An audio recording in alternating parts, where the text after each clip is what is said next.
भोला नगर एक खुशहाल गांव था। उस गांव में कभी कोई झगड़ा नहीं हुआ करता था।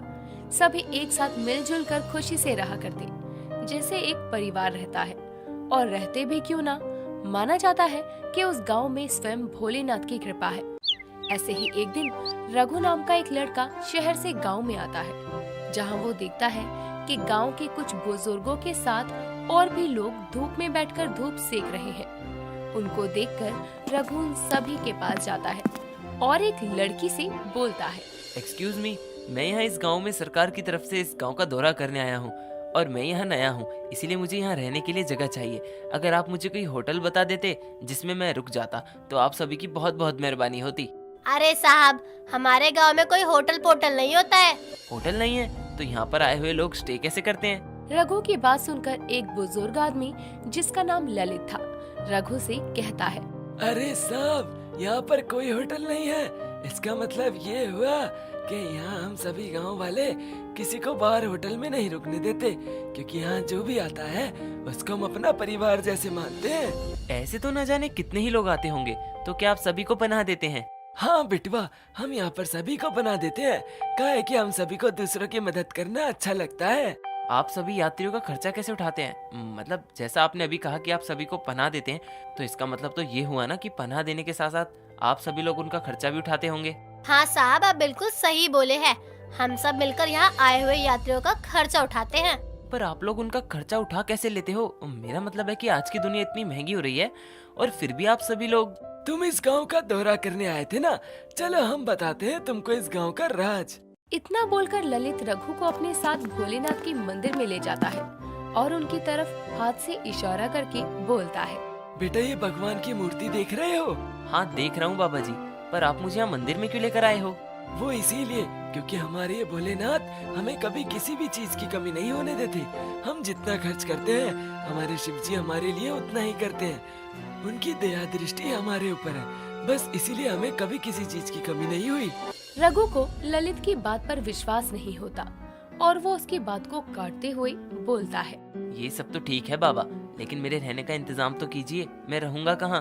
बेटा, वो भी हो जाएगा। तुम मेरे साथ मेरे घर चलो, मैं तुम्हें अपने घर में रहने को पनाह दूंगा। इस तरह अब ललित रघु को अपने घर ले जाता है और रघु भी अब ललित के घर में जाकर थोड़ी देर लेट जाता है। रघु आराम कर ही रहा था कि तभी उसके फोन पर उसकी पत्नी का कॉल आता है। रघु, पहुँच गए आप? हाँ पहुँच तो गया, पर मैं बहुत थक गया हूँ रीना, मन कर रहा है कि बस सो जाऊँ। अच्छा, अगर सो जाओगे तो अपना काम कैसे करोगे? यार वो मैं कल कर लूंगा। अच्छा चलो तुम अपने ऑफिस का वर्क खत्म करो, तब तक मैं थोड़ी देर सो जाता हूँ। रानी उससे कुछ बोल पाती उससे पहले ही रघु कॉल काट देता है और सो जाता है। उसको सोए काफी देर हो जाती है, पर वो अभी तक नहीं उठता। उसको इतनी देर सोता देखकर ललित अपनी बेटी रानी से कहता है। रानी बेटा, वो नया लड़का काफी देर से सो रहा है, जा जरा उसको उठा दे। उठ जाएगा तो कुछ खा लेगा, कहीं ऐसा ना हो कि वो भूखा ही रह जाए। जी बाबूजी, मैं भी रघु को उठा कर लाती हूँ। रानी अब रघु के पास जाती है और उसको उठाने लगती है, लेकिन रघु अब तक नहीं जागता और रानी भी अब उसे छोड़कर चली जाती है। देर रात जब रघु की आँख खुलती है तो वो देखता है कि रात हो गई है। घनी काली रात देखकर रघु खुद से कहता है। ओह गॉड, रात हो गई, मुझे पता भी नहीं चला। लगता है मैं कुछ ज्यादा ही थक गया। रघु खुद से बातें कर ही रहा था कि तभी उसकी नजर खिड़की पर जाती है, जहां वो देखता है कि खिड़की पर किसी की परछाई है। वो परछाई किसकी है, बस यही जानने के लिए रघु उस खिड़की के पास जाता है और जैसे ही वो खिड़की का दरवाजा खोलता है तो उसको वहाँ कोई नजर नहीं आता। ये देखकर रघु लंबी सांस लेते हुए खुद से कहता है। थैंक गॉड, यहाँ कुछ नहीं है, मैं तो डर ही गया था। रघु के इतना बोलते ही उसके फोन की बेल बजने लगती है। एक तरफ रघु की फोन की बेल बज रही थी तो वहीं रघु के कानों में ठंडे हवाओं की सनसनाहट वाली आवाजें आ रही थी। रघु मानो उन हवाओं की आवाज में इतना खो जाता है कि उसको अपने फोन की बेल तक सुनाई नहीं देती। रघु बस खिड़की पर खड़े होकर उन हवाओं को महसूस कर रहा था। तभी अचानक दरवाजे के खटखटाने की आवाज आती है और रघु अचानक ही होश में आता है। रघु के कमरे का दरवाजा कोई जोर जोर से पीट रहा था। ऐसी हरकत देखकर रघु के पसीने छूट जाते हैं। कौन है इतनी रात को? मुझे तो कुछ समझ ही नहीं आ रहा है कि आखिर यहाँ है कौन। रघु अपने कमरे का दरवाजा नहीं खोलता। तभी एक बार फिर उसका फोन बजने लगता है और जब वो फोन हाथ में लेता है तो उसके फोन पर अननोन नंबर का कॉल देखकर रघु उस कॉल को रिसीव करता है। कौन? मैं हूँ इस गांव की मौत। इस गांव में तू नया आया है और मैं तुझे सतर्क कर रही हूँ कि इस गांव से ही चले जा और जाते हुए मेरा एक काम जरूर करके जाना। इस गांव वालों को बोल देना कि मैं उनकी मौत वापस आ गई है। अब उन्हें मुझसे कोई नहीं बचा सकता। कौन है फोन पर? मैंने तुझे जितना बताना था बता दिया और अगर तुझे अपनी जान प्यारी है तो तू भी यहाँ से चले जा, नहीं तो तू भी अपनी जान से जाएगा। इतना बोलकर फोन अपने आप कट जाता है।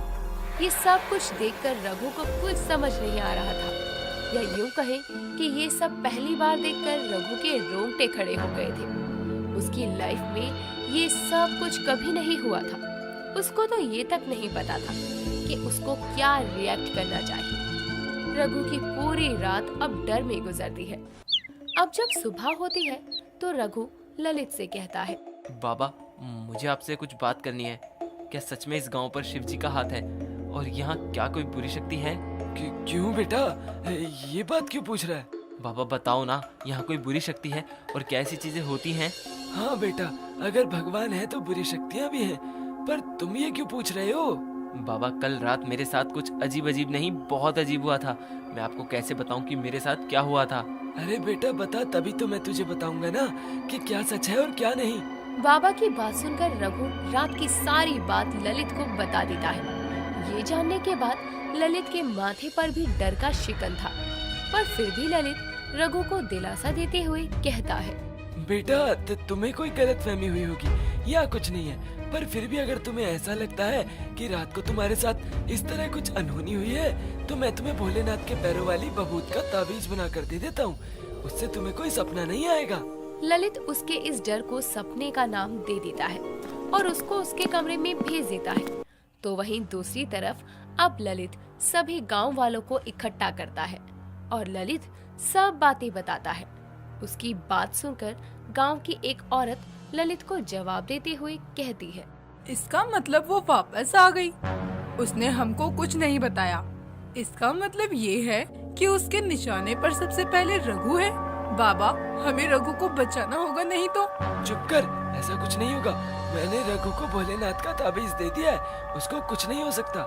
पर जो भी है, हमें उसका कुछ करना होगा, नहीं तो वो। सभी आपस में बात करने के बाद अपने घरों में चले जाते हैं। थोड़ी देर बाद रात हो जाती है। अचानक आंधी आने लगती है। गांव में आंधी इतनी तेज थी कि गांव में रखी चीजें उड़कर इधर उधर जा रही थी। ये देखकर सभी गांव वाले अपने अपने घरों की खिड़कियां दरवाजे बंद करते हैं। साथ ही ललित रघु को कॉल करके कहता है, रघु बेटा, चाहे कुछ भी हो जाए, पर तू ना तो उस ताबीज को उतारना और ना ही कमरे से बाहर जाना, चाहे कुछ भी हो जाए। पर बाबा, हुआ क्या है? बेटा, मैंने तुझे जितना कहा है तू बस उतना ही कर। अपनी बात पूरी करके ललित कॉल कट कर देता है। रघु को कुछ समझ नहीं आ रहा था और अब वो सारी लाइट्स जलाकर खिड़कियों पर पर्दे लगाकर सो जाता है। पर आखिर क्या है जो इन गांव वालों के साथ रघु के पीछे पड़ा है? आखिर क्या है ये? तूफान को देखकर सभी गांव वालों के मन में खौफ पैदा हो जाता है और इन सभी को देख रानी अपने बाबा ललित से कहती है, बाबा, ये सब क्या हो रहा है? आखिर ये आंधी तूफान में कैसे तब्दील हो गई? मुझे तो कुछ समझ ही नहीं आ रहा है। बेटा, ये तूफान किसी बुरे साय का संकेत नहीं, बल्कि कुछ अच्छा होने का संकेत दे रहा है। लेकिन बाबा, वो अच्छा क्या हो सकता है? आखिर ये संकेत हमें क्या बताना चाह रहा है? सभी गांव वाले आपस में बातें कर रहे थे। तभी हवाओं का रुख एक बार फिर से बदलता है। जहां सभी गांव वाले चिंता में डूबे हुए थे, तो वहीं उनको सामने से उनकी तरफ आते हुए दो छवि नजर आती है। तूफान ज्यादा तेज था, जिस वजह से गांव के लोग उनका चेहरा नहीं देख पा रहे थे। थोड़ी ही देर बाद जब उन दोनों की छवि उन गांव वालों के सामने आती है, तो उनको दो लड़कियां नजर आती है और उन दोनों लड़कियों को देखकर ललित उनसे कहता है, बेटा, तुम दोनों यहाँ इस गांव में क्या कर रहे हो? देखो, हम सभी की मदद जरूर करते हैं, पर हम अभी आप लोगों की कोई मदद नहीं कर सकते, क्योंकि अभी हमारा गांव खुद खतरे में है। बाबा आप चिंता मत कीजिए, हम हैं ना। बेटा, पहले तुम मंदिर में प्रवेश करो, उसके बाद हम बात करते हैं। मंदिर से बाहर खड़े रहना सही नहीं है। आप सभी गांव वालों की परेशानी को ही दूर करने हम यहाँ आए हैं। बाबा जिस डर से आप डर रहे हैं, हम दोनों उस डर को ही खत्म करने आए हैं। वो दोनों आपस में बातें कर ही रही थी कि तभी एक और तूफान उन दोनों लड़कियों की तरफ बढ़ रहा था। ये देखकर ललित कहता है, हम बहुत बड़ी मुसीबत में हैं। तुम दोनों पहले मंदिर में आ जाओ, भोलेनाथ स्वयं तुम्हारी मदद करेंगे। बाबा आपकी परेशानियों का हल स्वयं भोलेनाथ ने निकाला है, इसलिए अब आप सभी लोगों को उस पिशाचनी से डरने की कोई जरूरत नहीं है। पिशाचनी का नाम सुनकर सभी गांव वालों के चेहरे पर अब एक बार फिर डर की शिकन आ गई और डरते हुए गांव की एक औरत बोली, लेकिन आप दोनों हैं कौन और आप पिशाचनी के बारे में कैसे जानती हैं? साथ ही आप दोनों इतने दावे से ये कैसे कह सकती हैं कि तुम दोनों हमारी रक्षा करोगी? आप लोग हमारी पहचान ना ही पूछे तो ज्यादा अच्छा होगा, क्योंकि हमें यहाँ तुम्हारी मदद करने के लिए स्वयं भोलेनाथ ने भेजा है। मैं कुछ समझा नहीं, आखिर कौन हो तुम दोनों? तुम दोनों को आज से पहले तो हमने कभी नहीं देखा। हाँ, आप सभी लोगों ने हम दोनों को आज से पहले कभी नहीं देखा होगा, क्योंकि हम इस गांव के हैं ही नहीं। तुम इस गांव की नहीं, साथ ही तुम इस मंदिर में प्रवेश नहीं कर रही हो। इसका मतलब तुम कहीं उस पिशाचनी की भेजी हुई। मैंने आप सभी लोगों को अभी थोड़ी देर पहले ही बताया है कि आप सबकी मदद करने के लिए हमें यहाँ पर स्वयं भोलेनाथ ने भेजा है। इतना बोलने के बावजूद आप सबको हमारी बातों पर विश्वास नहीं हो रहा? हाँ, नहीं हो रहा है, क्योंकि हम सभी लोग डरे और सहमे हुए हैं। अगर तुम भोलेनाथ द्वारा भेजी गई हमारा फरिश्ता हो तो तुम इस भोलेनाथ के मंदिर में प्रवेश करके दिखाओ। उसकी ऐसी बात सुनकर नैना और नगीना भोलेनाथ के मंदिर में जाती है और अपना तांडव शुरू करती है। तांडव देख सभी हैरान हो जाते हैं और थोड़ी ही देर बाद वो दोनों एक इच्छाधारी नागिन बन जाती है। क्या यूं कहें कि वो दोनों पहले तो अपने अर्धनागिन अवतार में आती है और थोड़ी ही देर बाद वो अपने पूर्ण नागिन अवतार में तब्दील होती है। ये देखकर गांव वालों को अब विश्वास हो जाता है कि नैना और नगीना को सच में स्वयं भोलेनाथ ने उनकी सुरक्षा के लिए भेजा है। उन दोनों नागिनों को देख अब सभी की जान में जान आती है। भोलेनाथ का लाख लाख शुक्र है कि तुम दोनों भोलेनाथ की सबसे बड़ी भक्त हो और तुम दोनों हमारी रक्षा करने आई हो। परंतु ललित की बात सुनकर नैना और नगीना दोनों ही अपने अर्ध रूपी नागिन अवतार में आती है और ललित को जवाब देते हुए नैना कहती है, परंतु क्या बाबा, आप क्या कहना चाह रहे हैं हमसे? नैना बिटिया, वो एक पिशाचिनी है। पिशाचिनी वो बहुत शक्तिशाली है। कहीं ऐसा ना हो कि तुम दोनों हमारी रक्षा करते करते, हे भोलेनाथ, मेरी इन दोनों नागिन बच्चियों की भी रक्षा करना। बाबा लगता है आपने हमारी शक्तियों को अभी पहचाना नहीं है। हम दोनों एक इच्छाधारी नागिन है, नागिन। हम दोनों अपनी शक्तियों से कुछ भी कर सकते हैं। और मैं आपको बता दूं कि मैं मेरे नागलोक की इच्छाधारी नागिन हूँ, नागिन। हाँ बाबा, मेरी नैना बहन शेष नागिन है और शेष नागिन सर्वश्रेष्ठ नागिन होती है। नागिनों की नागिन शेष नागिन। लेकिन मुझे एक बात समझ नहीं आ रही कि वो पिशाचिनी आप लोगों के पीछे क्यों पड़ी है। मैं आप सभी लोगों को कुछ बताती हूँ। रुको रानी, अभी नहीं, ये सही समय नहीं है बताने का। इनको पहले यहाँ से किसी सेफ जगह पर ले जाना होगा, तभी हम ऐसे बताएंगे। बाबा लगता है आप मेरी शक्तियों से परिचित नहीं हैं।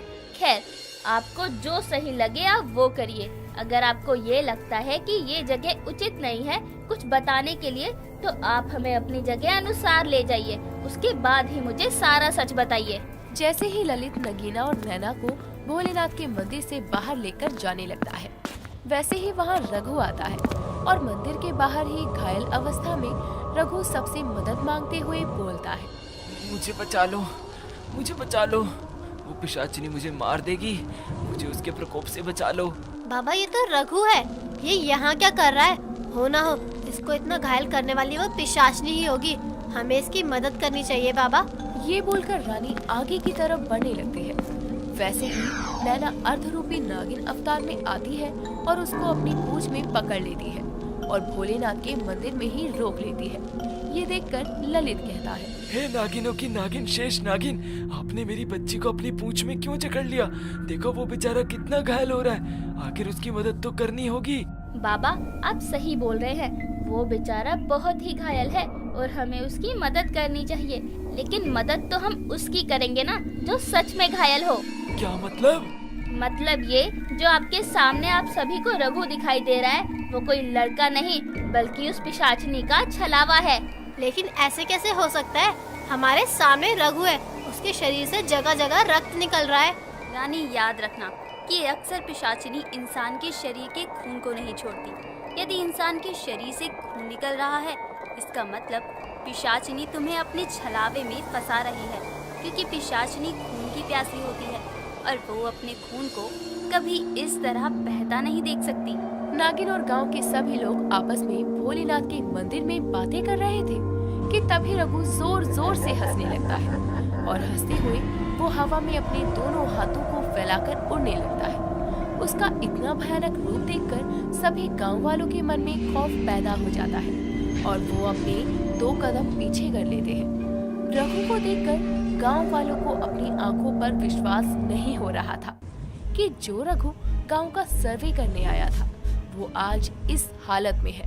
खैर, ये देखकर रानी रघु से कहती है, रघु, तुम तो एक इंसान थे ना, तो तुम भला इस तरह?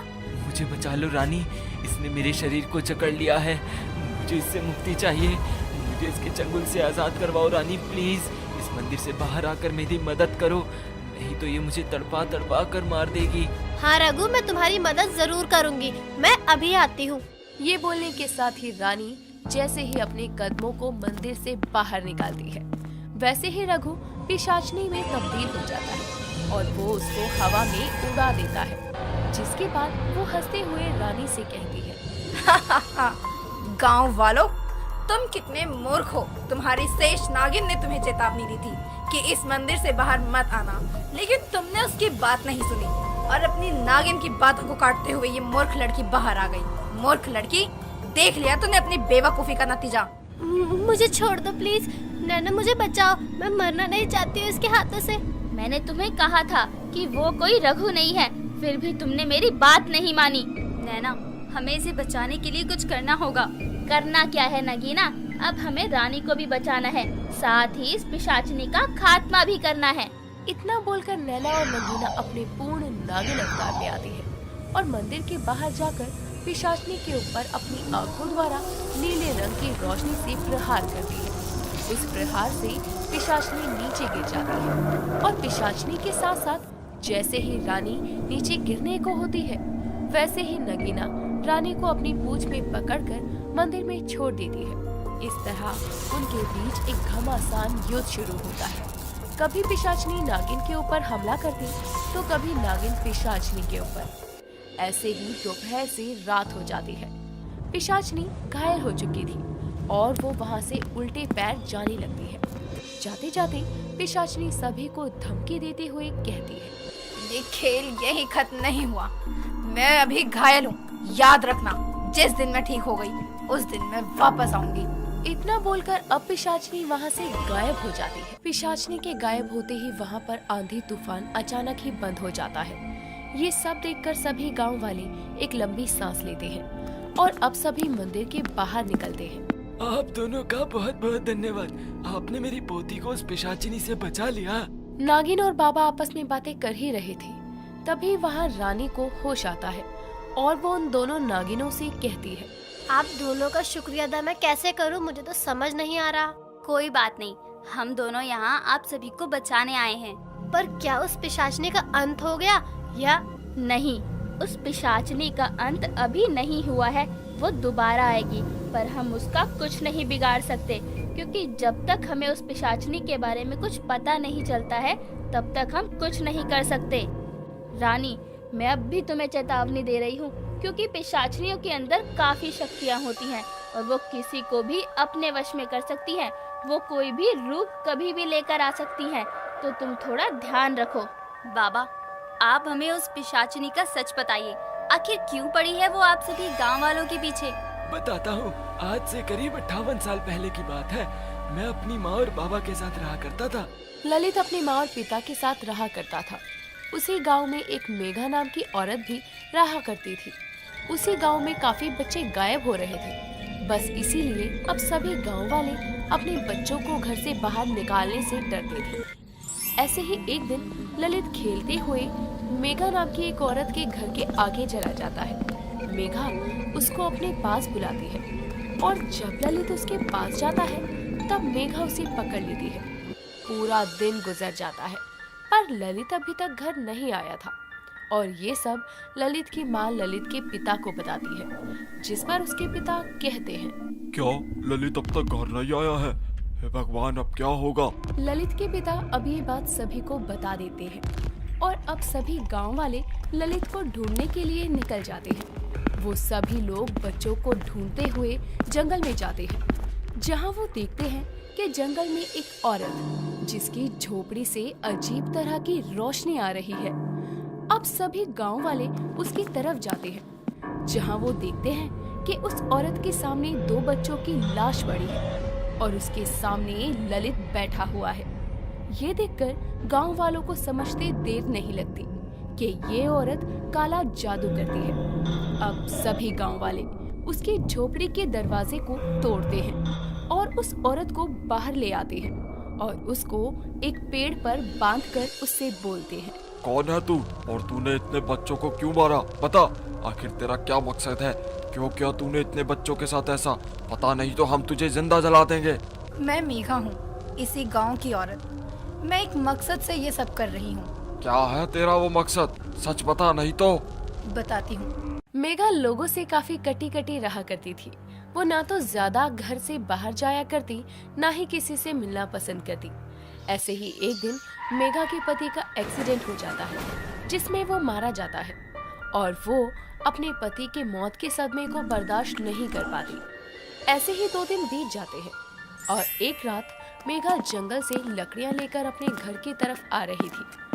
तभी उसको एक झोपड़ी में आग जलती दिखाई देती है और उस आग को देखकर मेघा खुद से कहती है, अरे, देखने से तो लग रहा है कि उस झोपड़ी में आग लगी है, पर वो झोपड़ी जल क्यों नहीं रही? जो भी है, मुझे वहाँ जाकर देखना होगा। मेघा अब उस झोपड़ी के पास जाती है, जहाँ वो एक बूढ़ी औरत को देखती है जो कि उस झोपड़ी के सामने बैठकर कोई तंत्र विद्या कर रही थी। ये देखकर मेघा काफी डर जाती है और वो डरते हुए वहाँ से जाने लगती है। तभी वो बूढ़ी औरत उससे कहती है, रुक जाओ मेघा।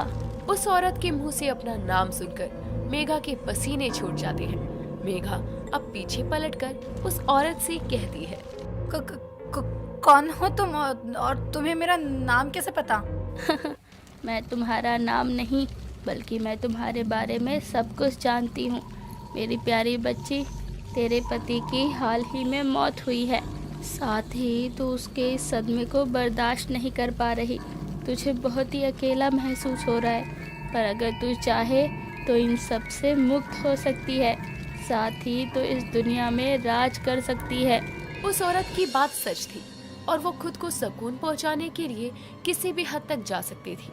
उसकी बात सुनकर कहीं ना कहीं मेघा अब उसकी बातों में आने लगती है और वो उस औरत से कहती है, मुझे सुकून तो चाहिए, पर मैं ये सब कैसे कर सकती हूँ? ठीक वैसे ही जैसे मैं कर रही हूँ। मुझे काफ़ी विद्याएं पता है, पर फिर भी मैं और शक्तियाँ चाहती हूँ। अगर तू चाहे तो तू भी इस तंत्र मंत्र का सहारा ले सकती है। मैं तैयार हूँ। क्या करना होगा मुझे इसके लिए? इसके लिए तुझे काली शक्तियाँ सीखनी होंगी। तुझे लगभग 1 हफ्ते तक काल देवता की आराधना करनी होगी, लेकिन ध्यान रहे ये आराधना पूरी कर ही लेना। उस बूढ़ी औरत की बात सुनकर मेघा अब अपना घर छोड़ देती है और पास के गांव के जंगल में एक झोपड़ी में जा बसती है और आटे की कुछ गुड़िया लेकर साथ ही अपने आसपास कुछ सिंदूर और काली शक्तियों का सामान रख काली शक्तियाँ प्राप्त करने के लिए आराधना शुरू करती है। इसी तरह से पूरा 1 हफ्ता गुजर जाता है और मेघा की काल देवता की आराधना पूरी होती है। मेघा अब जैसे ही आंखें खोलती है, वैसे ही वो खुद के सामने एक बड़ी लाल रंग की रोशनी का गोला आता देखती है और वो लाल रंग का गोला मेघा से कहता है, मैं तुम्हारी आराधना से प्रसन्न हूँ, लेकिन तुम्हें अभी एक और परीक्षा को पार करना होगा, तभी तुम मेरी शक्तियों को प्राप्त कर इस दुनिया पर राज कर सकोगी। पर वो है क्या? आखिर मैं क्या करूं जिससे मुझे आपकी शक्तियां प्राप्त हो जाएं? बच्चे, तुम्हें 3 बच्चों की बलि चढ़ानी होगी, और अगर तुम ऐसा कर मुझे प्रसन्न कर दोगी तो मैं तुमसे प्रसन्न होकर अपनी शक्तियां प्रदान कर दूंगा। पर इन 3 बच्चों की बलि चढ़ाने की प्रक्रिया क्या है? 11 दिनों तक चलने वाले इस साधना के लिए रात या दिन को चौघड़िया मुहूर्त के दौरान पीतल की थाली में उंगली के द्वारा सिंदूर से त्रिशूल बनाकर तुम्हें हर 4 दिन पर एक बच्चे की बलि चढ़ानी होगी, और बचे हुए 2 दिन यानी अमावस की रात तुम्हें आखिरी बच्चे की बलि चढ़ानी होगी। उसके बाद उन 3 बच्चों का खून इस थाली में डालना होगा, जिसके बाद तुम्हें एक अनोखी शक्ति मिल जाएगी। लेकिन ध्यान रहे, अगर ये प्रक्रिया पूरी नहीं हुई तो तेरा सब कुछ किया कराया बेकार हो जाएगा और तुझे ये शक्तियाँ प्राप्त नहीं होंगी, जिस वजह से तू एक पिशाचनी बन जाएगी। इतना बोलने के बाद वो लाल गोला वहाँ से गायब हो जाता है, जिसके बाद मेघा ठीक वैसा ही करती है जैसा उसको उस गोले ने कहा। अब वो बच्चों को अपने वश में करती और अपनी झोपड़ी में ले जाकर उसको मंत्रों से बाधित करती और सभी की बलि देना शुरू कर देती। तूने बहुत कोशिश की, पर तू अपने मकसद में कभी कामयाब नहीं हो पाएगी, समझे तू? बस इसी बच्चे की मौत के बाद मैं अपने मकसद में कामयाब हो जाऊंगी। मैं अपने बेटे के साथ ऐसा कुछ नहीं होने दूंगा। अपने गांव के और बच्चों को तो नहीं बचा पाया, लेकिन मैं अपने ललित के साथ ऐसा कुछ नहीं होने दूंगा। इतना बोलकर ललित के पिता उसे जिंदा जला देते हैं। मेघा जलते हुए उन सभी को धमकी देने लगती है। तुमने मेरी आराधना को पूर्ण नहीं होने दिया, पर मैं वापस आऊंगी और जिस दिन आई उस दिन मैं तुम सभी के खून से खेलूंगी। याद रखना, मैं तुम्हारी 7 पीढ़ियों को बर्बाद कर दूंगी। मैं अपना बदला लेने वापस आऊंगी। मेघा ये बात बोल ही रही थी कि तभी वो जलकर राख हो जाती है। पर ये क्या, मेघा तो जल गई पर वो पेड़ नहीं जला और वो पेड़ एक काला पेड़ बन गया। वो पेड़ कहाँ है बाबा? आओ, मैं तुम्हें ले चलूं। बाबा अब उस पेड़ के पास नैना और नगीना को लेकर जाते हैं और वो पेड़ दिखाते हुए कहते हैं, यही है वो पेड़ जहाँ मेरे पिताजी ने उस मेघा को जलाया था।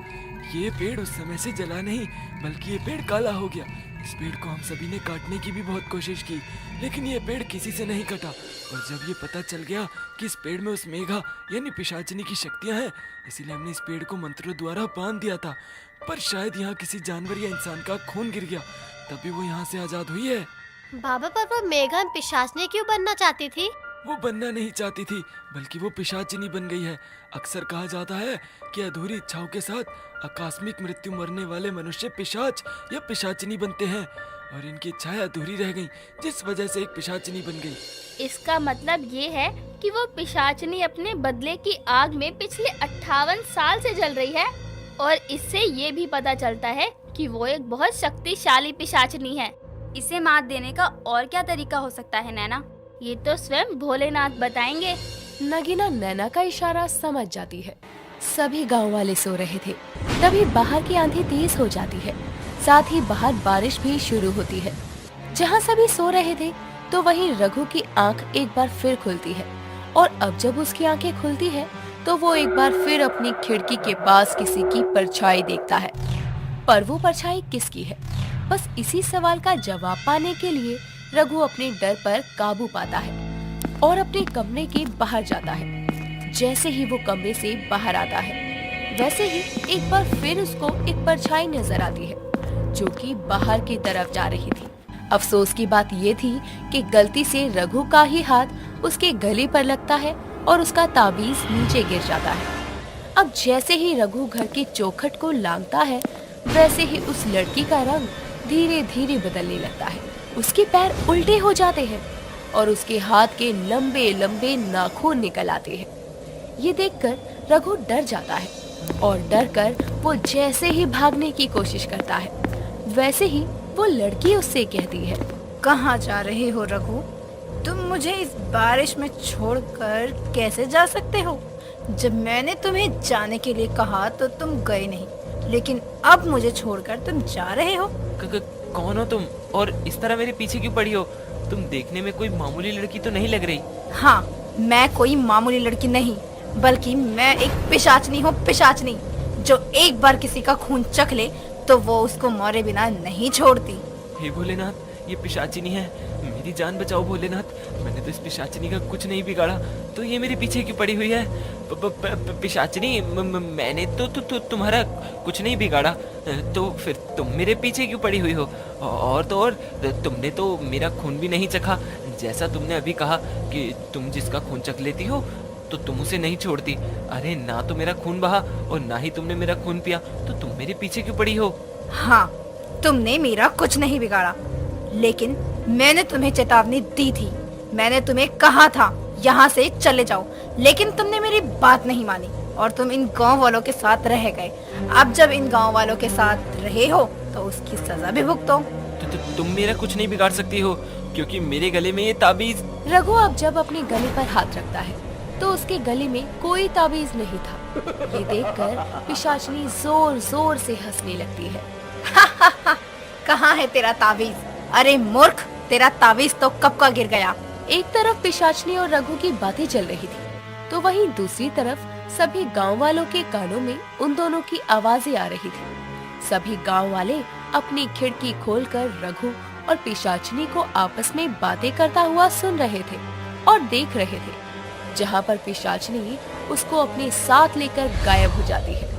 ये देखकर सभी के मन में खौफ आ जाता है।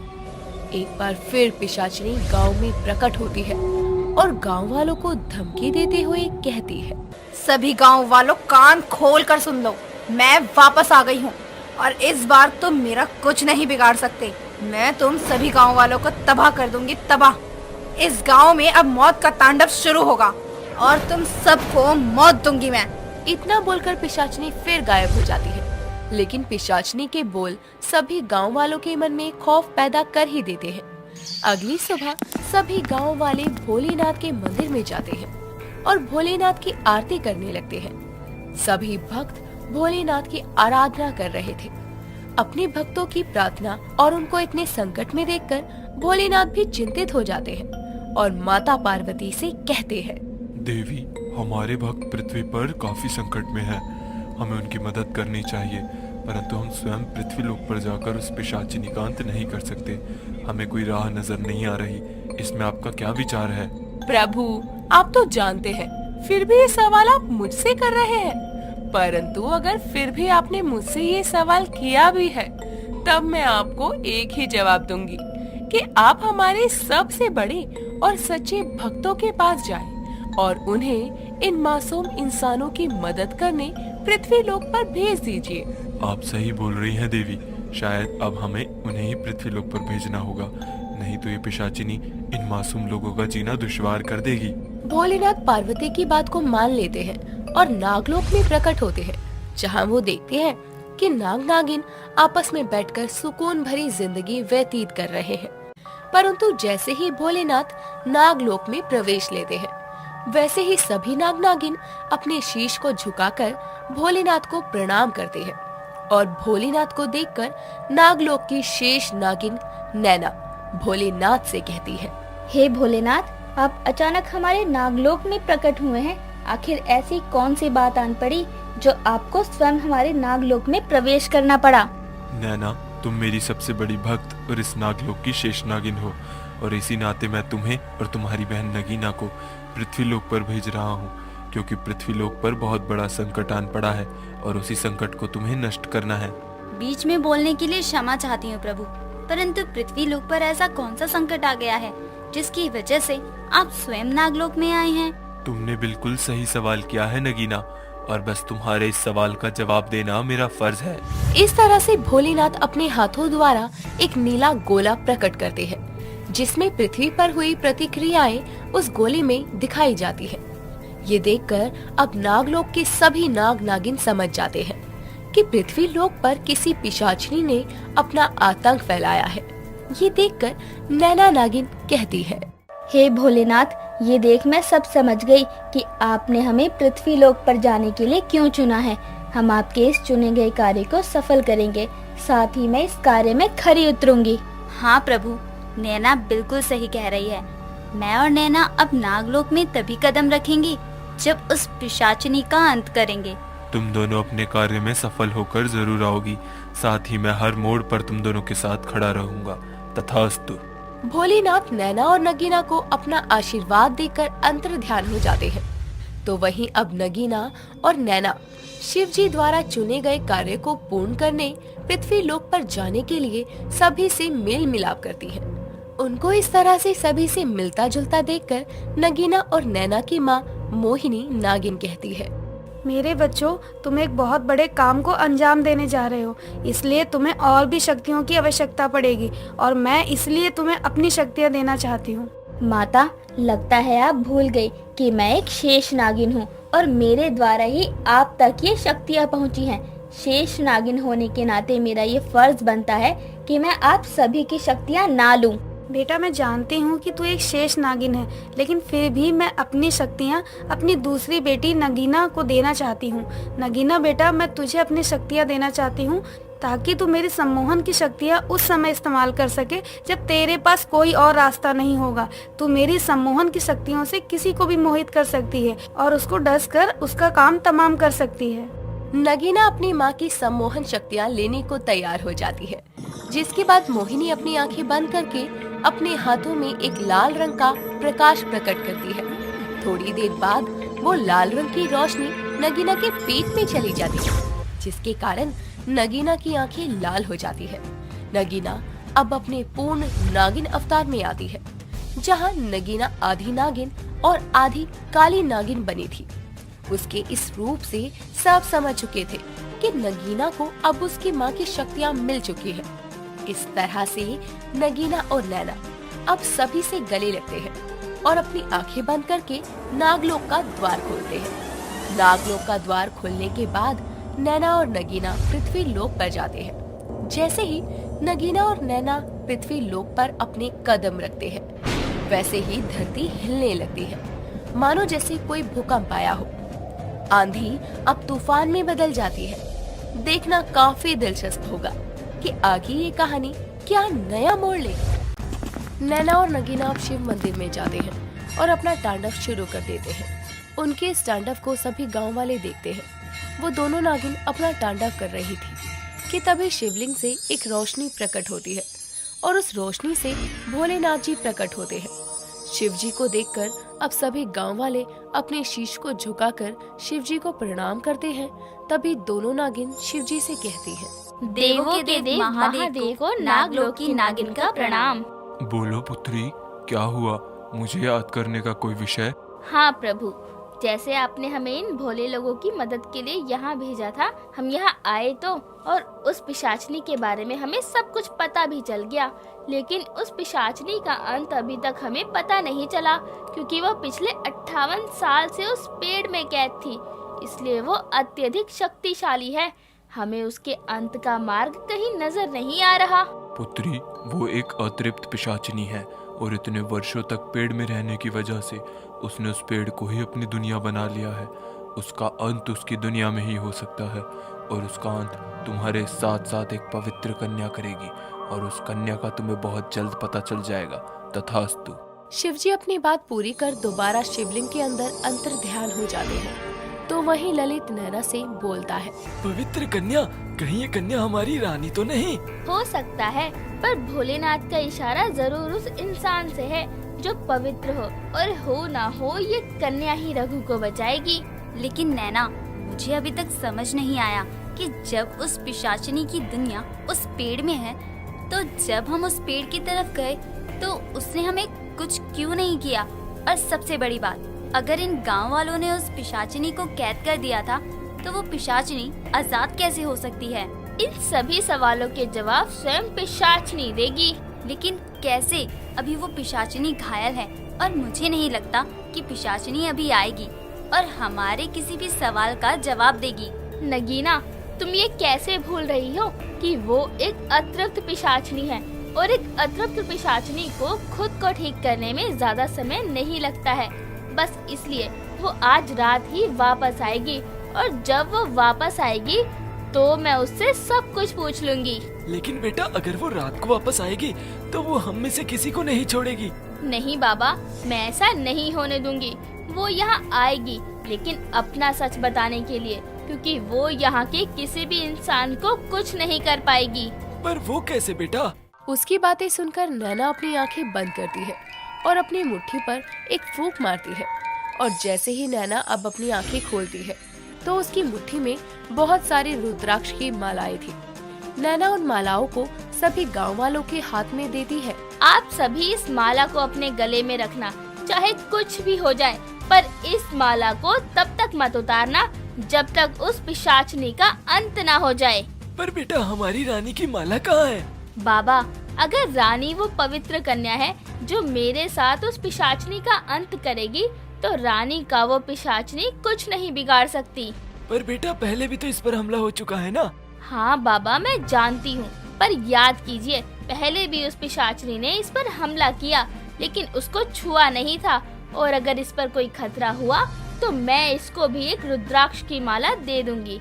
इसलिए अब आप सभी बेफिक्र होकर अपने अपने घरों में चले जाइए।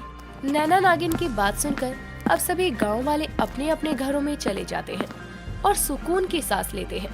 नैना और नगीना भी ललित के साथ ललित के घर में चली जाती हैं। रात के 12 बज गए थे। एक बार फिर से तेज हवाएं चलती है। हवाओं का बदलता हुआ रुख देखकर नैना और नगीना को पता चल जाता है कि पिशाचनी वापस आ गई है। नैना और नगीना अब बाहर जाने लगती है। तभी ललित उनसे कहता है, बेटा कहाँ जा रहे हो तुम दोनों? बाबा, हमें बाहर जाना होगा क्योंकि वो पिशाचनी आ रही है और जब तक वो यहाँ नहीं आएगी तब तक हम उसे अपना जवाब नहीं ले पाएंगे। इतना बोलकर नैना और नगीना घर के बाहर चली जाती है। नैना और नगीना के पीछे रानी और ललित भी जाते हैं।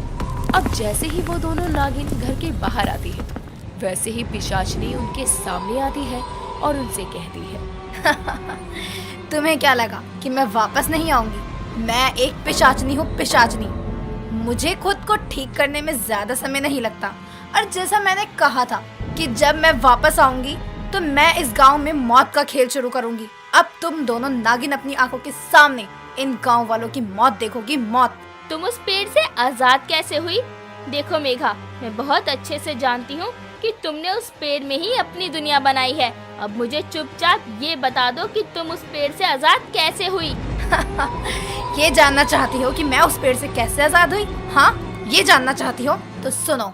रघु शहर से भोलानगर गांव में आता है।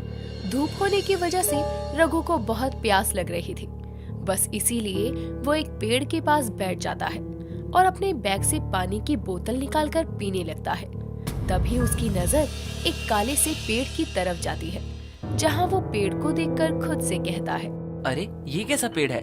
देखने में तो बहुत ही अजीब लग रहा है। अजीब क्या, देखने में तो जला हुआ पेड़ लग रहा है, पर अगर ये पेड़ जला है तो ये पेड़ खड़ा कैसे हो सकता है?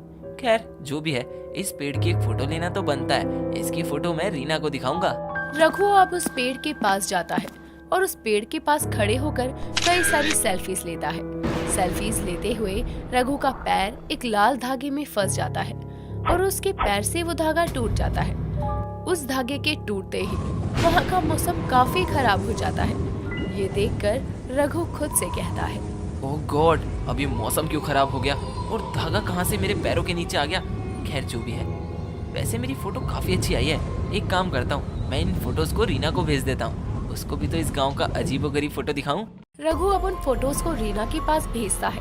पर ये क्या, रघु के फोन में नेटवर्क तो था पर ये फोटोज नहीं जा रही थी। यही सवाल रघु के मन में आता है। यार फोन में नेटवर्क तो पूरे हैं पर फोटोज क्यों नहीं जा रही? खैर जो भी है, मैं फिलहाल गांव में जाता हूँ और वैसे भी मैंने फोटोज दे दी हैं। जब नेट चल जाएगा तो फोटो भी अपने आप ही पहुँच जाएंगी। रघु अब गांव में चला जाता है।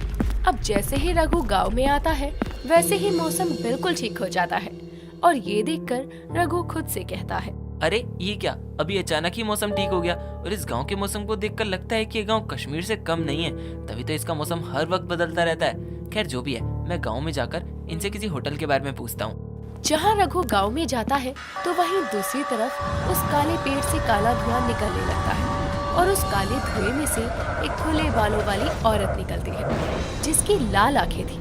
उसके बाल खुले हवा में लहरा रहे थे।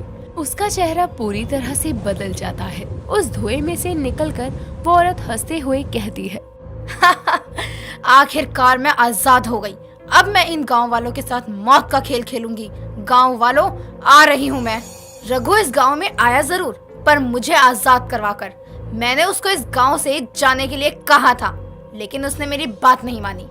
क्योंकि उसने मुझे आजाद करवाया, बस इसलिए मैंने उसे अभी तक छोड़ रखा है। लेकिन जिस दिन ये गांव बर्बाद होगा उस दिन रघु भी मारा जाएगा। पिशाचिनी की बात का जवाब नैना देती कि तभी वहाँ पर रानी आती है और पिशाचिनी से कहती है, इसका मतलब ये है कि तुमने उसको कैद किया हुआ है। रघु कहाँ है? उसको छोड़ दो, नहीं तो मैं तुम्हें नहीं छोड़ूंगी। रानी, अभी तुम यहाँ से जाओ। देखो तो जरा कौन आई है मेरे सामने। तुझे तो 2 क्षण में ही खत्म कर सकती हूँ मैं तुम्हारी मौत बनूंगी पिशाचिनी, और तुम किसी का कुछ नहीं कर पाओगी। रानी की बात सुनकर पिशाचिनी जोर जोर से हंसने लगती है और उसको अपनी काली शक्तियों से दूर फेंकती है। रानी अब जख्मी हो गई थी।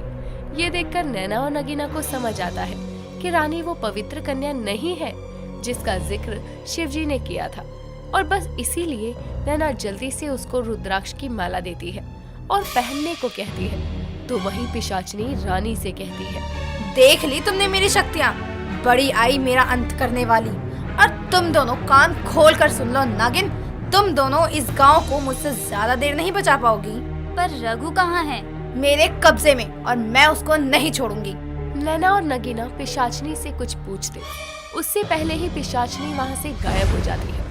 पर सवाल ये उठता है कि अगर वो पवित्र कन्या रानी नहीं है तो वो पवित्र कन्या आखिर कौन है? सभी के जहन में अब ये सवाल उठता है कि आखिर वो पवित्र कन्या कौन है। रानी जख्मी थी और उसकी ये हालत देखकर नैना, ललित और नगीना से कहती है, अगर वो पवित्र कन्या रानी नहीं है तो वो पवित्र कन्या है कौन? बस यही तो पता लगाना है कि वो कन्या कौन है और वो हमें कहाँ मिलेगी। पर फिलहाल हमें रानी को सुरक्षित करना होगा, क्योंकि अभी रानी बहुत कमजोर है, और हो ना हो वो पिशाचिनी अपना अगला शिकार रानी को ही बनाने की सोचेगी। नगीना की बात से नैना और ललित सहमत होते हैं और रानी को घर में ले जाते हैं। अगली सुबह सभी गांव वाले उस पिशाचिनी के बारे में बात कर ही रहे थे कि तभी एक औरत जिसके गर्दन पर त्रिशूल का निशान था वहां आती है और गांव के बुजुर्ग ललित से कहती है, बाबा, मैं रीना, मेरे पति यहाँ आए थे, अब उनका कुछ अता पता नहीं है। बेटा, तुम्हारे पति का नाम क्या है? बाबा, मेरे पति का नाम रघु है, वो यहाँ का सर्वे करने आए थे। अब उनका ना तो कुछ पता लग रहा है और ना ही वो फोन उठा रहे हैं। मुझे उनकी बहुत चिंता हो रही है। मैं जानती हूँ कि वो कोई मुसीबत में है। रीना की ये बात सुनते ही दोनों नागिन वहाँ आती है और रीना से कहती है, पर तुम्हें कैसे पता कि तुम्हारा पति यहाँ मुसीबत में है? कल मेरे पास उनकी कुछ फोटोज आई हैं। जैसे ही मैंने ये फोटो देखी मैं समझ गई कि वो किसी मुसीबत में है। फोटो? कैसी फोटो? जरा दिखाओ।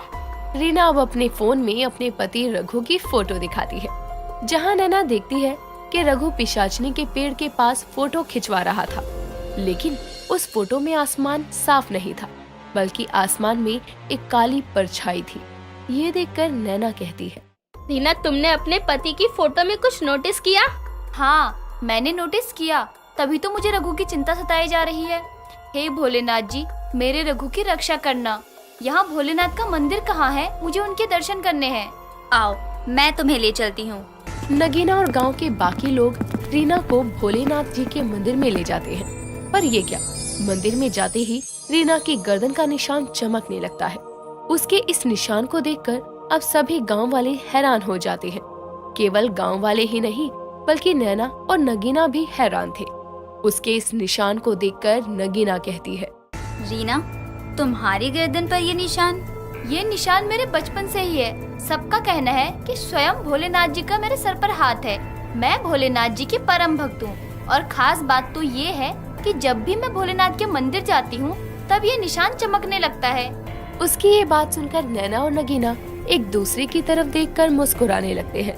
रीना को नहीं पता था कि वो दोनों नागिन हैं, और इसीलिए जब रीना उनको मुस्कुराते हुए देखती है तो उनसे पूछती है, आप दोनों इस तरह मुस्कुरा क्यों रही हो? कहीं आपने तो मेरे रघु को? हे भोलेनाथ, ये क्या हो रहा है? उसकी ऐसी बात सुनकर ललित रीना से कहता है, बेटा रीना, ये कोई मामूली इंसान नहीं है, और अगर ये मुस्कुरा रही है तो इसका मतलब ये है कि इन्हें कुछ पता चला है। इंसान नहीं है मतलब? वैसे इनके लिबास से तो मुझे भी कोई ये मामूली इंसान नहीं लग रही है। कौन है आप दोनों? उसकी बात सुनकर अब नैना और नगीना अपने पूर्ण नागिन रूप में आती हैं।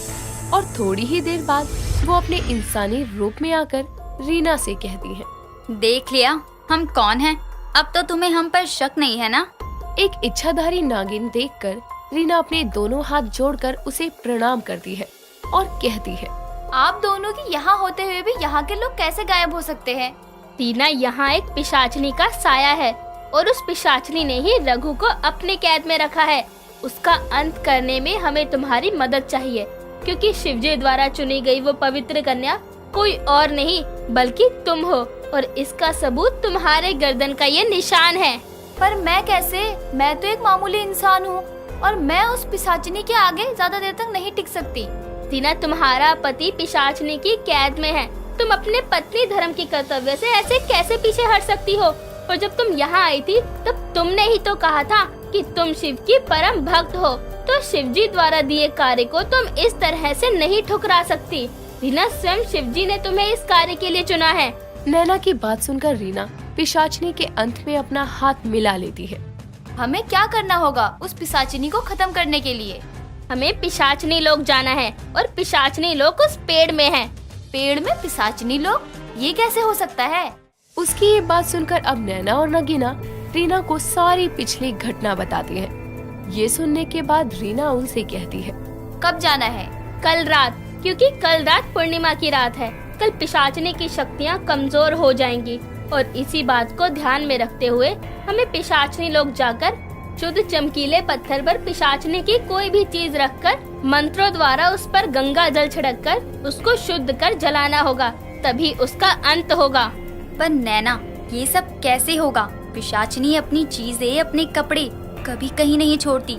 आखिर हम उसके सामान तक कैसे पहुँचेंगे? और ये विधि हम कैसे कर सकेंगे अगर पिशाचनी आ गई तो?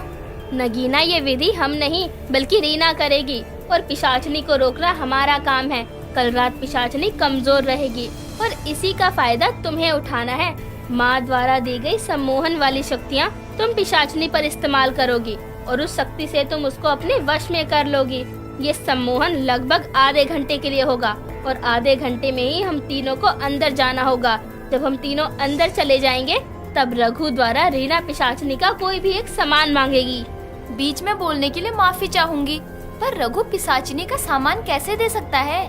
क्योंकि रघु पिशाचनी के कब्जे में है, पर रघु उसकी कैद में रहकर इतना तो समझ ही गया होगा कि वो अपनी वस्तुएं कहाँ रखती है।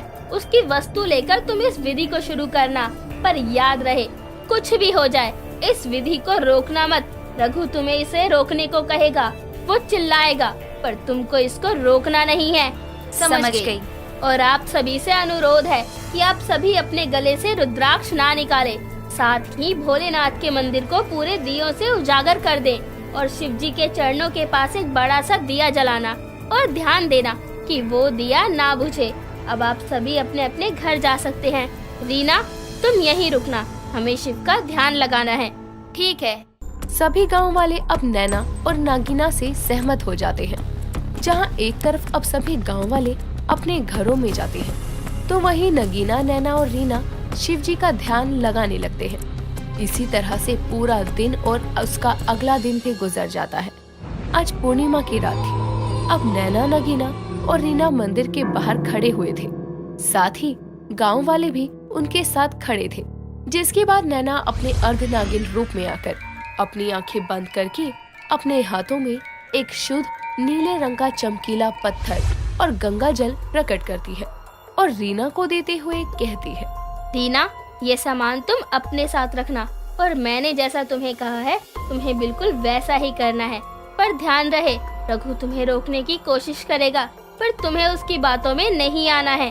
नैना अब इंसानी रूप में आकर सभी गांव वालों से इजाजत लेती है और उस पेड़ की तरफ जाती है। अब जैसे ही रीना उस पेड़ को छूती है, वैसे ही पिशाचनी पेड़ से बाहर आती है और रीना से कहती है, यहाँ से चली जा, नहीं तो तू भी मारी जाएगी, समझी? यहाँ से जाने के लिए नहीं आई हूँ पिशाचिनी। अगर मैं यहाँ से गई तो अपने पति को साथ लेकर जाऊंगी। मेरी दुश्मनी तुम में से किसी के साथ नहीं है, लेकिन फिर भी अगर तुम मेरे रास्ते आओगी तो मैं तुम्हें नहीं छोड़ूंगी। हमें यहाँ भोलेनाथ ने भेजा है, इसलिए नहीं कि हम तुम्हारी बात सुनकर यहाँ से चले जाएं, बल्कि इसलिए कि तुम्हारा वध कर सके। तुम मेरा कुछ नहीं बिगाड़ सकते। पिशाचनी जोर जोर से हंस रही थी। तभी चांद से बादल हट जाते हैं और चांद की रोशनी पिशाचनी पर पड़ने लगती है। रोशनी पड़ते ही पिशाचनी कमजोर होने लगती है। तभी नगीना अपनी आंखें नीली कर लेती है और अर्धनागिन अवतार में आकर उसे अपनी पूंछ में जकड़कर उसको अपने वश में कर लेती है। और जैसे ही पिशाचनी उसके वश में होती है, वैसे ही नगीना उसको अपनी पूंछ से छोड़ देती है और नगीना और नैना दोनों ही अपने पूर्ण नागिन अवतार में आ जाती है और अपना छोटा आकार कर उस पिशाचनी पेड़ के बिल में घुस जाती है। पर ये क्या, रीना तो उस छेद में जा ही नहीं पा रही थी। तभी रीना नैना और नगीना से कहती है, आप दोनों तो नागिन है, आप दोनों इस बिल में चली गई, पर मैं कैसे आऊँ? रीना देखो, कहीं ना कहीं कोई दरवाजा होगा, तुम्हारा आना बहुत जरूरी है रीना। नैना रीना से बातें कर ही रही थी, पर रीना कुछ नहीं बोल रही थी। नैना रीना को बार बार आवाज लगाती है, पर रीना कुछ नहीं बोलती और अपनी आंखें बंद करके भोलेनाथ का ध्यान करने लगती है। और रीना की गर्दन का त्रिशूल एक बार फिर चमकने लगता है। रीना भोलेनाथ का ध्यान कर ही रही थी कि तभी उस पेड़ में से एक रोशनी आती है और रीना उस पेड़ के अंदर चली जाती है। या यूं कहें कि रीना भी अब पिशाचनी के लोक में आ गई थी। नैना, नगीना और रीना अब जैसे ही पिशाच लोक जाती हैं, तो देखती हैं कि हर तरफ अंधेरा था। अगर वहाँ किसी चीज की रोशनी थी तो वो थी चांद की रोशनी। हर जगह सूखे पेड़ थे, चारों तरफ से भेड़ियों की आवाजें आ रही थी और वो भयानक लोक देखकर रीना डरते हुए कहती है, यहाँ तो बहुत अंधेरा है, यहाँ तो रघु को ढूंढ पाना बहुत मुश्किल है। मुश्किल है ना, मुमकिन नहीं। नगीना तुम उस तरफ जाओ, मैं सीधे जाती हूँ, और रीना तुम उस गुफा की तरफ जाओ। नैना अब अपनी आंखें बंद करती है, जहाँ उसको गुफा में एक बड़ा सा पत्थर दिखता है। उस पत्थर को देखकर नैना कहती है, उस गुफा में एक बड़ा सा पत्थर है, हो ना हो तुम्हें वहीं ये पूजा करनी होगी, और शायद रघु भी वहीं होगा। नगीना तुम कहीं मत जाना, तुम इस गुफा के बाहर ही रहो। गुफा में मैं और रीना जा रहे हैं, गुफा में जाकर रघु से उस पिशाचनी की कोई वस्तु भी लेनी है। ठीक है। इस तरह नगीना गुफा के बाहर ही खड़ी रहकर पहरेदारी करती है। तो वहीं अब नैना और रीना गुफा के अंदर जाती है और रघु को ढूंढने लगती है। काफी समय ढूंढने के बाद भी ना तो उन्हें रघु दिखाई देता है और ना ही वो बड़ा पत्थर। ये देखकर रीना अपनी आंखों में आंसू लिए कहती है, मेरी तो उम्मीद ही टूटती जा रही है। रघु कहीं नहीं मिल रहे हैं, ना तो रघु ही मिल रहे हैं, ना ही वो बड़ा पत्थर। उम्मीद मत हारो रीना, हमें रघु अवश्य मिलेगा और हम उस पिशाचनी का अंत करके यहाँ से रघु को बाहर लेकर जाएंगे। वो दोनों आपस में बातें कर ही रही थी कि तभी गुफा के दाहिनी तरफ से कुछ चमगादड़ निकलते हैं। उन चमगादड़ को देखकर अब नैना और रीना समझ गई थी कि वहाँ पर कुछ तो है, पर वहाँ था क्या, यही जानने के लिए नैना और रीना गुफा के उस तरफ जाती हैं, जहाँ वो देखती हैं कि रघु एक पिंजरे में बैठा है। रघु अधमरा सा हो रखा था। उसको देखकर अब रीना तुरंत उस पिंजरे के पास जाती है और जैसे ही उस पिंजरे को छूने लगती है, वैसे ही नैना कहती है, रुक जाओ रीना, अभी इस पिंजरे को मत छूना। अगर तुमने इसको छुआ तो उस पिशाचनी को ये पता चल जाएगा और उसका सम्मोहन टूट जाएगा। तुम रघु से दूर खड़ी होकर बात करने की कोशिश करो। मैं कोशिश करती हूँ। रघु, यहाँ देखो, तुम्हें बचाने कौन आया है, इधर देखो ना रघु। रीना के बार बार बोलने पर रघु अपनी आंखें खोलता है और अपनी पत्नी को देखकर बोलता है, रीना, तो तुम आ गई? हाँ रघु, मैं आ गई। मैं तुम्हें यहाँ से बहुत जल्द निकाल लूंगी। तो तुम मुझे ये बताओ, वो पिशाचिनी अपना सामान कहाँ रखती है? पिशाचिनी का सामान उस टोकरी में रखा है। उस टोकरी में एक गुड़िया है। रघु इतना बोलकर वहीं बेहोश हो जाता है। नैना और रीना समझ चुके थे कि पिशाचनी का सामान एक टोकरी में रखा है। अब जैसे ही रीना और नैना उस टोकरी के पास जाते हैं, उनको पिशाचनी का सामान और वो एक बड़ा पत्थर भी दिखाई देता है। उसको देखकर रीना कहती है, ये रहा पिशाचिनी का सामान। हाँ, और यही है वो बड़ा पत्थर। रीना, तुम उसके इस कपड़े को लेकर अपनी विधि पूरी करो, मैं बाहर देखती हूँ। अब जैसे ही रीना पिशाचनी का कपड़ा छूती है, वैसे ही पिशाचनी का सम्मोहन टूट जाता है और पिशाचनी गुस्से में बौखलाते हुए अपने पिशाच लोक आती है, जहाँ वो गुफा के बाहर नगीना को देखकर कहती है, नागिन, तुमने यहाँ आकर बहुत बड़ी गलती कर दी, अब तू नहीं बचेगी। मुझे अपनी जान की कोई परवाह नहीं है पिशाचनी, खात्मा तो तेरा होगा और खात्मा करने वाली अपनी जगह पर पहुँच गई है। अच्छा, तो तुम चींटी मुझे मारोगी? नहीं नागिन, मैं इतनी आसानी से नहीं मरने वाली हूँ। अब पिशाचनी अपनी बात पूरी कर अपने मुंह से एक काला धुआं निकालती है। वो धुआं काफी जहरीला था और बस उस धुएं की वजह से ही नगीना बेहोश होने लगती है। उसको बेहोश होता देखकर पिशाचनी हंसते हुए कहती है, क्या हुआ नागिन, तेरे भगवान ने तेरा साथ नहीं दिया? वो तेरा साथ दे भी नहीं सकता और मैं तुम्हारी इस मामूली विधि से नहीं मरने वाली, क्योंकि मेरी शक्तियाँ मेरे अंदर है ही नहीं। नगीना के शरीर में जहर फैल रहा था, पर फिर भी उसकी ये बातें सुनकर नगीना उठती है और अपने अर्धनागिन अवतार में आकर पिशाचनी को अपनी पूंछ में जकड़ लेती है और कहती है, अगर तेरी शक्तियाँ तुझ में नहीं हैं, तो किस में है? नगीना की कमजोरी देखकर पिशाचनी अपनी शक्तियों से उसकी पूंछ से बाहर आ जाती है और एक फूंक मारती है, जिसके बाद नगीना दूर जाकर गिरती है। उसको गिरता देखकर पिशाचनी कहती है, पहले तुम खुद को बचा लो, उसके बाद मेरा खात्मा करना। और हाँ, मेरी शक्तियाँ टोकरी में रखी एक गुड़िया में है, जो अगले कुछ ही पलों में रघु में प्रवेश हो जाएगी।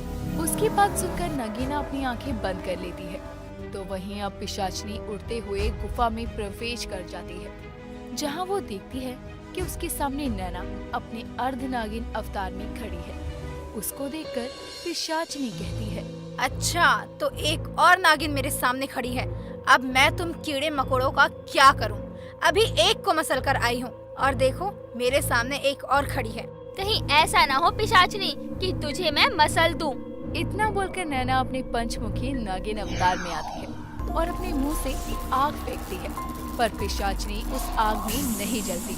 एक तरफ नैना और पिशाचनी की लड़ाई चल रही थी, तो वहीं दूसरी तरफ रीना उस पत्थर पर बैठ जाती है और शुद्ध चमकीले पत्थर पर पिशाचनी का कपड़ा रख मंत्रों का जाप शुरू करती है। एक तरफ तो रीना मंत्रों का उच्चारण कर रही थी, तो वहीं गांव वाले भी भोलेनाथ की आराधना कर रहे थे। रीना अब मंत्रों द्वारा उस कपड़े और पत्थर पर गंगा जल छिड़क कर उसे शुद्ध करती है, जिसके कारण पिशाचनी बहुत कमजोर हो जाती है। पर फिर भी पिशाचनी हार नहीं मानती और आखिरकार वो रघु के पास पहुंच ही जाती है, जहां वो रघु को कहती है, रघु, तुम्हारी गुरु तुम्हें जागृत कर रही है। उठो रघु, उठो और इसकी पूजा भंग कर दो। पिशाचनी की बात सुनकर रीना घबरा जाती है और तभी नैना अपने नागिन रूप में आकर रीना से कहती है, रीना, अपने मंत्रों को रोकना मत, रघु चिल्लाएगा, पर तुम्हें इसके जाल में नहीं फंसना है। ये सुनते ही रीना अपनी आंखें बंद कर लेती है। तभी रघु भी उठते हुए कहता है, रीना, बंद करो, नहीं तो मैं रघु को मार दूंगी। कहीं ना कहीं रघु के अंदर पिशाचनी की जान जा रही थी, बस इसीलिए वो भी अब धीरे धीरे पिशाच बनने लगा था। लेकिन रीना ने अपने मंत्रों को बंद नहीं किया और उस शुद्ध पत्थर पर रखे कपड़े को साइड में रखी मशाल से जला दिया। पर ये क्या, रघु में कोई बदलाव नहीं थे। साथ ही ये देखकर रीना की गर्दन का निशान भी अब कम चमकने लगा था। पर रीना इस सब पर ध्यान नहीं देती और नैना से कहती है, हमने तो सारी विधि कर ली, पर फिर भी रघु में कोई बदलाव नहीं आया। और ये पिशाचनी? मुझे भी समझ नहीं आ रहा रीना। और रीना, तुम्हारे त्रिशूल की चमक भी कम हो रही है। क्या हुआ, तुम मेरा अंत नहीं कर पाई? कोई बात नहीं, मैं तुम्हारा ही अंत कर दूंगी। मेरे लाख मना करने के बाद भी तुमने मेरी बात नहीं मानी ना, तो अब तुम्हें अपनी जान से हाथ धोना होगा।